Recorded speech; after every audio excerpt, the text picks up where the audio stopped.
आपने इस ड्रामा के पिछले पार्ट नहीं देखे तो पहले आप उन्हें देख लें। अगर आपको ड्रामा की एक्सप्लेनेशन अच्छी लगे तो वीडियो को लाइक कर दीजिए और मेरे चैनल को सब्सक्राइब कर दीजिए, जिससे आपको ऐसी ही इंटरेस्टिंग वीडियोस की नोटिफिकेशन मिलते रहें। जब जिन तियान को जबरदस्ती बेड पर पुश करके किस करने लगा था तो तियान उसे रोकने की कोशिश नहीं करती, तो जिन खुद ही रुकता है और कहता है तुम कोई रिएक्शन क्यों नहीं दे रही, तुम्हें पता है ना मैं तुम्हें बुली कर रहा हूँ। फिर वो जाने लगता है पर तियान उसे रोकती है और उससे कहती है देखते हैं तुम कब तक सहन कर सकते हो, और उसे किस करने लगती है और सोचती है ये हमारा लास्ट टाइम है। नेक्स्ट मॉर्निंग जब तियान जागती है तो सबसे पहले जिन को किस करती है और फिर रेडी होती है। वॉशरूम में जाकर मिरर पर लिपस्टिक से लिखती है फिर मिलेंगे या शायद हम एक दूसरे से कभी नहीं मिलेंगे, वही बात जो उसने पहले नोट पर लिखी थी, और वो उसका घर छोड़कर चली जाती है।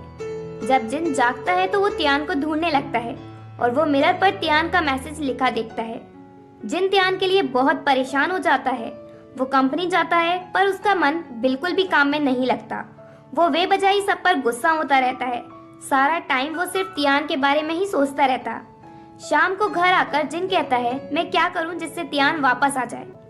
नेक्स्ट डे जिन चीची के साथ कंपनी जाता है, जहां तियान की फ्रेंड जिन से मिलती है और कहती है जिन मुझे तुमसे अकेले में बात करनी है, तो जिन उसे अपने ऑफिस में लेकर जाता है। फ्रेंड जिन को स्लैप मारती है और कहती है तुम तियान की फीलिंग्स के साथ कैसे खेल सकते हो, वो ऑर्फन है ये जानते हुए भी, क्या कभी तुम तियान के लिए सीरियस हुए हो। जिन मैंने ऑलरेडी उससे शादी की पूछी है, क्या अभी भी मैं सीरियस नहीं लगता तुम्हें। फ्रेंड तुम्हारी बात से तो लगता है तुम सीरियस हो, पर तुम्हारी हरकतों से नहीं लगता कि तुम तियान के लिए सीरियस हो। जिन क्या जो मैंने किया है वो सब काफी नहीं है ये प्रूव करने के लिए कि मैं तियान के लिए सीरियस हूँ। फ्रेंड क्या तुमने तियान को अपने पेरेंट्स से मिलवाया। तियान ये सोचती है कि तुम्हारे पेरेंट्स उसे एक्सेप्ट करेंगे भी या नहीं। जिन तो अब मैं क्या करूँ। फ्रेंड तुम उसे अपने पेरेंट्स से मिलवाने ले जाओ और उनको अपनी रिलेशनशिप के बारे में बताओ। और परसों तियान की मॉम की भी डेथ एनिवर्सरी है, तो तियान उनकी ग्रेव पर जरूर जाएगी, इसलिए तुम भी वहाँ जाना। जिन फ्रेंड को थैंक्स कहता है उसकी हेल्प करने के लिए। बाहर खड़ी चीची उन दोनों की बातें सुन रही थी। उसे पता चल जाता है कि जिन उसे नहीं बल्कि असिस्टेंट तियान को लाइक करता है। इधर घर पर तियान होप करती है कि जिन उसकी मॉम की डेथ एनिवर्सरी पर जरूर उसके पास आएगा। कंपनी में जिन असिस्टेंट को ऑर्डर देता है कि वो जल्दी से 2 टिकट बुक करे, क्योंकि वो तियान को अपनी फैमिली से मिलाने लंदन ले जा रहा है। नेक्स्ट डे तियान अपनी मॉम की डेथ एनिवर्सरी पर उनकी ग्रेव पर जाती है और वहीं रुककर जिन के आने का वेट करती है।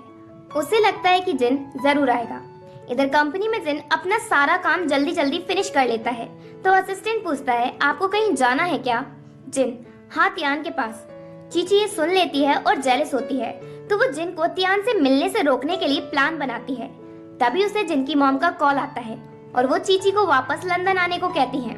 चीची रोने लगती है तो मॉम पूछती है क्या हुआ, क्या जिन ने तुम्हें परेशान किया।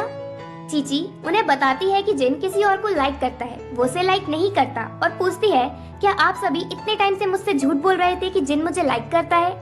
मॉम जिन ऐसा नहीं कर सकता, उसकी शादी सिर्फ तुमसे होगी और तुम वापस आ जाओ, हम तुम्हारी शादी की तैयारी करते हैं जिन के साथ। जिन तियान से मिलने के लिए निकलता है पर रास्ते में उसे उसकी मॉम का कॉल आता है। वो जिन से कहती है तुम चीची के साथ जल्दी से लंदन वापस आ जाओ, तुम्हारे ग्रैंडपा की तबीयत बहुत खराब है। तो वापस जाने से पहले जिन तियान को कॉल करके सब बताने की कोशिश करता है, पर उसका फोन ऑफ होता है। तो जिन को तियान से मिले बिना ही लंदन के लिए निकलना पड़ता है चीची के साथ। तियान काफी देर तक जिन का वेट करती है। उसे जिन पर गुस्सा भी आता है क्योंकि वो आने में लेट हो गया। काफी देर तक जब वो नहीं आता तो तियान कहती है जिन तुमने मुझे डिसअपॉइंट करने के लिए होप दी थी, अगर प्रॉमिस पूरा ही नहीं करना था तो प्रॉमिस किया क्यों। और वो वापस अपने घर चली जाती है। असिस्टेंट तियान को कॉल करता है और कहता है तुम इतने टाइम से अपना फोन क्यों नहीं उठा रही थी। जिन लंदन गया है चीची के साथ क्योंकि उसकी ग्रैंडपा की तबीयत अचानक से खराब हो गई, और मैं तुम्हें पूरी बात फोन पर नहीं एक्सप्लेन कर सकता, इसलिए तुम मुझसे मिलने कंपनी आओ। तियान जल्दी से कंपनी पहुंचती है। असिस्टेंट तियान को सारी बात बताता है कि जिन तुमसे मिलने गया था पर तुम्हारा फोन ऑफ था। तियान जिस जगह में थी वहाँ सिग्नल नहीं मिल रहे थे। असिस्टेंट तियान तुम्हें पता है जिन के दिल में सिर्फ तुम हो, कोई और लड़की आकर तुम्हें उसके दिल से निकाल नहीं सकती। तियान मुझे लगा कि वो इस बार भी मुझसे झूठ बोल रहा है। असिस्टेंट तो अब तुम क्या करना चाहती हो। तियान मैं जिन के पास लंदन जाना चाहती हूँ। असिस्टेंट वहाँ तुम जिन की फैमिली को फेस कर सकती हो क्या। तियान हाँ जिनको पाने के लिए मैं पूरी तरह तैयार हूँ और तुम मेरे लंदन जाने की बात जिनको नहीं बताना, मैं उसे सरप्राइज देना चाहती हूँ। असिस्टेंट, तुम टेंशन नहीं लो, मैं जिनको नहीं बताऊंगा। देन जब जिन और चीची लंदन पहुंचते हैं तो चीची वहां पहुंचकर जिन को बताती है कि ग्रैंडपा की तबीयत खराब नहीं है, वो तो हम सब ने तुम्हें लंदन लाने के लिए झूठ बोला। जिनको बड़ा गुस्सा आता है कि वो अपनी फैमिली की झूठ की वजह से त्यान से नहीं मिल पाया। चीची जिनसे पूछती है, क्या कभी तुमने मुझे लाइक किया? जिन उससे कहता है, मैंने सिर्फ तुम्हें उस तरह लाइक किया है जैसे एक बड़ा भाई अपनी छोटी बहन को लाइक करता है। मैंने तुम्हें कभी अपनी वुमेन की तरह नहीं देखा। चीची कहती है, ठीक है, मैं समझ गई। जिन, तुम वापस त्यान के पास जाओ, मैं यहीं रहकर मॉम और ग्रैंडपा का ध्यान रखूंगी। जिन उसे थैंक्स कहता है उसे समझने के लिए और वापस चाइना जाने के लिए निकलता है। देन हम एक हुआंग नाम के आदमी को देखते हैं। वो सीतू कंपनी का प्रेसिडेंट है। वो अपने बॉडीगार्ड्स के साथ त्यान के ऑर्फनेज में जाता है और डायरेक्टर से त्यान के बारे में पूछता है। डायरेक्टर, आप त्यान के बारे में क्यों पूछ रहे हो और आप लोग कौन हो? हुआंग, त्यान मेरी छोटी बहन है। डायरेक्टर, ये तो इम्पॉसिबल है, ऐसा हो ही नहीं सकता। तभी हुआंग का बॉडीगार्ड आकर उसे बताता है कि उन्होंने त्यान के बारे में पता कर लिया है और वो ही यंग मिस है। तो वो लोग डायरेक्टर से बात किए बिना ही वहाँ से चले जाते हैं।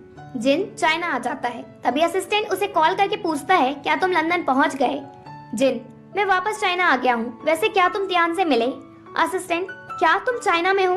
त्यान तो तुमसे मिलने लंदन गई है। जिन, क्या? और वो जल्दी से वापस लंदन जाने के लिए निकलता है। त्यान लंदन पहुंचती है और जिनके घर जाती है, जहां वो सबसे पहले जिनके ग्रैंडपा से मिलती है। ग्रैंडपा उसे देखकर समझ जाते हैं कि वो ही त्यान है, क्योंकि चीची ने उन्हें उन दोनों की रिलेशनशिप के बारे में सब बता दिया है। त्यान को बहुत सारे पैसे देने का ऑफर देते हैं जिससे वो जिन को छोड़ दे। त्यान पैसे लेने से मना कर देती है और कहती है, मैं यहाँ जिन से मिलने आई थी, पर अगर वो यहाँ नहीं है तो मैं यहाँ नहीं रुकूंगी। हुआंग को जब पता चलता है कि त्यान लंदन में है तो वहाँ वो अपने बॉडीगार्ड से उसे किडनैप करने को कहता है। देन जिन भी लंदन पहुंच जाता है, पर उसे वहां पहुंचकर पता चलता है कि इस बार फिर से उसने त्यान को मिस कर दिया और वो टेंशन में बेहोश हो जाता है। इधर हुआंग के बॉडीगार्ड त्यान को किडनैप कर लेते हैं और किसी आइलैंड पर ले जाते हैं। त्यान भागने की कोशिश करती है पर भाग नहीं पाती, तो बॉडीगार्ड से कहती है, मैं भाग नहीं रही, मैं तो बस एक्सरसाइज कर रही हूँ। थोड़ी देर बाद जब जिनको होश आता है तो वो त्यान को ढूंढने निकल जाता है। त्यान बॉडीगार्ड्स को बात करते हुए सुन लेती है कि उनके बॉस ने उन्हें त्यान पर नजर रखने का ऑर्डर दिया है, ना कि हार्म पहुंचाने का। तो त्यान वहां से भागने के लिए पेट दर्द का बहाना बनाती है। बॉडीगार्ड्स उसे हॉस्पिटल लेकर जाते हैं, तो त्यान वॉशरूम में जाती है और वहां से भाग जाती है। बॉडीगार्ड्स उसे भागते हुए देख लेते हैं और उसका पीछा करते हैं। इसी के साथ पार्ट 5 एंड होता है।